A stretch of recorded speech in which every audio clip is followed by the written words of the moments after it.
ಏನು ಕೆಲಸ ಮಾಡಿದಾರೆ ಅಂತೇಳಿ ಇದು ಪ್ರೂಫ್ ಇದೆ. 17 ಅರ್ಜಿಗಳು ಹಾಕಿದರೂ ಕೂಡ ಝೀರೋ ಇದೆ ಇರೋದು ಕೆಲಸ ಮಾಡಿದ್ದು. ನನ್ನ ಬಳಿ ಮಾಹಿತಿ ಇಲ್ಲ ಅಂತ ಹೇಳ್ತಾರೆ ಅವರು, ಮಾಹಿತಿ ಇಲ್ಲ ಅಂತ ಹೇಳ್ತಾರೆ. ಮತ್ತು ಇದೆಲ್ಲ ಏನು ಮಾಹಿತಿ ಇದೆ ನಮಗೆ? ಯಾವ ಕೆಲಸ ಇದು CD ಗಂಗಾ ಕಲ್ಯಾಣದು ಎಲ್ಲ ಸ್ಕೀಮ್ಗಳದು ಒಂದು ನೋಡಿ. ನಾವು RTI ಮೂಲಕ ಮಾಹಿತಿ. ಹೌದು, ಡೈರೆಕ್ಟ್ ಲೋನ್ ಬಿಸ್ನೆಸ್ ಎಂಟರ್ಪ್ರೈಸಸ್ ಅಂತೇಳಿ. ಎಷ್ಟು ಅರ್ಜಿ ಹಾಕಿದ್ರಿ ಸರ್ ಬೀದರ್ನಲ್ಲಿ? ಎಷ್ಟು ಮಾಡಿದ್ದೀನಿ ಅಂತ ಹೇಳ್ತಾರೆ ಗೊತ್ತಾ? ಮೀಡಿಯಾ ಮುಂದೆ ಹೇಳ್ತಾ ಇದ್ದಾರೆ, ನಾ ಅಷ್ಟು ಮಾಡಿಸಿದ್ದೀನಿ. ಯಾರೋ ಅವ್ರದ್ದು ಒಬ್ಬ ತಮ್ಮ ಡ್ರೈವರ್ ಜೊತೆ ಹೇಳಕ್ಕೆ ಹಚ್ಚಿದ್ದಾರೆ ಗೊತ್ತಾ? ಬೀದರ್ನಲ್ಲಿ ನಮ್ಮ ಸುಮಾರು ಜನಗಳಿಗೆ ಲೋನ್ ಮಾಡಿಸಿದ್ದೀನಿ ಅಂತ ಹೇಳ್ತಾರೆ.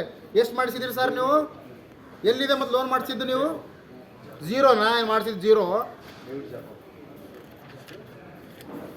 ಗಂಗಾ ಕಲ್ಯಾಣ ಎಷ್ಟು ಮಾಡಿಸಿದ್ರಿ?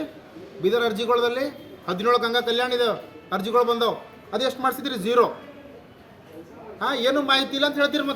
ಮತ್ತೇನು ಮಾಹಿತಿ ಬೇಕು ರೀ ನಿಮಗೆ? ಮತ್ತೇನು ಮಾಹಿತಿ ಬೇಕು? ಡೇವಿಡ್ ಜಾಕಬ್ ಅವರೇ ಗೊತ್ತು. ನೀವು ಏನು ಹೇಳ್ತೀರಿ ಅಂದರೆ ನಮಗೆ ಔಚ್ಯ ಶಬ್ದಗಳಿಂದ ಮಾತಾಡ್ತೀರಿ, ಏಕವಚನದಲ್ಲಿ ಮಾತಾಡ್ತೀರಿ. ಸಮುದಾಯಕ್ಕೆ ಪರವಾಗಿ ಕೇಳೋದು ತಪ್ಪ ಇವತ್ತು ನೀವೇನಂತೀರಿ? ಕ್ರೈಸ್ತ ಧರ್ಮದಲ್ಲಿ ಒಂದು ಗೊಂದಲ ಸೃಷ್ಟಿ ಮಾಡ್ತಾ ಇದ್ದಾರೆ ಇವರು ಅಂತ ಹೇಳ್ತಾ ಇದ್ದೀರಿ. ಆ ಸಮುದಾಯಕ್ಕೆ ಅನ್ಯಾಯ ಆಗೋದು ನೀವು ನೋಡ್ತಾ ಇಲ್ಲ? ಏನು ಅರ್ಥ ಆಗಲ್ದೇ ನೀವು ಮಾತಾಡ್ತಾ ಇದ್ದೀರ. ನಮಗೆಲ್ಲ ಇಷ್ಟು ಮಾಹಿತಿ ಇಟ್ಕೊಂಡು ನಾವು ಮಾತಾಡ್ತಾ ಇದ್ದೀವಿ ಅಂದ್ರೆ ನಾವೇ ಹುಚ್ಚರು ಇವತ್ತು. ನಮ್ಮ ಪ್ರಮುಖ ಬೇಡಿಕೆ ಏನಂದರೆ ಸರ್, ಇವರಿಗೆ ಆದಷ್ಟು ಜಲ್ದಿ ವಜಾಗೊಳಿಸ್ಬೇಕು. ಇವ್ರು ಕುರ್ಚಿ ಸ್ಥಾನವನ್ನು ಬಿಡಬೇಕು. 2 ಉಪಾಧ್ಯಕ್ಷಗಳು ಇದ್ದಾರಲ್ಲ, ಇವರು ಆದಷ್ಟು ಜಲ್ದಿ ಅವರು ಸೇವೆಯಲ್ಲಿಂದ ವಜಾಗೊಳಿಸ್ಬೇಕು ಸರ್.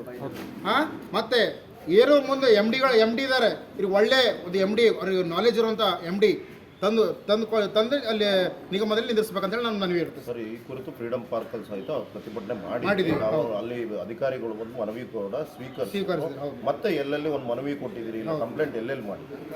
ಕಂಪ್ಲೇಂಟ್ ನೋಡಿ ಸರ್, ನಾವು ಎಲ್ಲ ಒಂದು ನಮ್ಮ ಸಾಹೇಬರಿಗೆ DK ಸಾಹೇಬ್ರಿಗೆ ಕೊಟ್ಟಿದ್ದೀವಿ ಮನವಿ. ಮತ್ತು ಸೆಕ್ರೆಟರಿ ಸಾಹೇಬ್ರಿಗೆ ಕೊಟ್ಟಿದ್ದೀವಿ. ಮೊನ್ನೆ ಹಿಂದಿರುವಂಥ ಸೆಕ್ರೆಟರಿ ಮೇಡಮ್ ಅವ್ರಿಗೆ ಕೊಟ್ಟಿದ್ದೀವಿ. ಎಲ್ಲರಿಗೂ ನಾವು ನಮ್ಮ ಮೂಲಕ ಏನೇನಾಗುತ್ತದೆ ನಾವು ಎಲ್ಲ ಮಾಡಿದ್ದೀವಿ ಸರ್. ಇನ್ನೂ ಕೂಡ ನಮ್ಮ ಹೋರಾಟಕ್ಕೆ ಒಂದು ಜಯ ಸಿಕ್ಕಿಲ್ಲ. ಕೋರ್ಟ್ ಮೂಲಕ ಏನಾದರೂ ಇಲ್ಲ, ಕೋರ್ಟ್ ಈ ಲಾಸ್ಟ್ ಉಳಿದದು ಒಂದೇ ಸರ್, ಕೋರ್ಟ್ ಮೂಲಕನೇ. ಕೋರ್ಟಿಗೆ ಅಷ್ಟೇ ಹೋಗ್ಬೇಕೀಗ. ಬೈಲದಲ್ಲಿ ನಿಗಮ ಇಲ್ದರೂ ಕೂಡ 2 ಉಪಾಧ್ಯಕ್ಷ ಮಾಡಿದ್ದಾರೆ ಸರ್. ಇದು ತಪ್ಪ ಸರಿನಾ ಸರ್? ನಾನು ಹೇಳಕ್ಕೆ ಇಷ್ಟಪಡ್ತೀನಿ ಅಂದರೆ ಸರ್, ಇವತ್ತೇನು ಇವರು ಬೀದರ್ ಕ್ಷೇತ್ರದಲ್ಲಿ ನಾವು ಎಲ್ಲ ಮಾಡಿದ್ದೀವಿ. ಕ್ರೈಸ್ತವನ್ನ ಚರ್ಚ್ಗಳು ಮಾಡಿದೆವು, ಈ CDC ಹೋರಾಟ ಮಾಡಿ ತಂದಿದ್ದೀವಿ ಅಂತ ಹೇಳ್ತೀರಿ. ನೀವು ಇಲ್ದಾಗ ಕೂಡ ನಮ್ಮ KMDCದಲ್ಲಿ ಎಲ್ಲ ಕೆಲಸಗಳು ಆಗಿದಾವೆ. ನಮ್ಮ ಈ ಹೊಸದೇನು ಹೇಳ್ತಾ ಇದ್ದೀರಿ? ಇಲ್ಲಿ ಈಗೆಲ್ಲ ಅಭಿವೃದ್ಧಿ ಮಾಡಿದ್ದೀರಿ ಅಭಿವೃದ್ಧಿ. ಎಲ್ಲ ಇದ್ರೂ ಕೂಡ ನಮ್ಮಲ್ಲಿ ಏನು ಮಾಹಿತಿ ಇಲ್ಲ ಅಂತ ಹೇಳ್ತೀರಿ. ಮತ್ತಿನ್ನ ಏನು ಮಾಹಿತಿ ಕೊಡ್ಬೇಕು ನಿಮ್ಗೆ? ಅದು ಕೇಳಿ, ಇವತ್ತು ಕೇಳ್ರಿ, ಮತ್ತು ನಾಳೆ ಮತ್ತೆ ಅದನ್ನು ಮಾಹಿತಿ ತಂದು ಕೊಡ್ತೀವಿ ನಿಮಗೆ.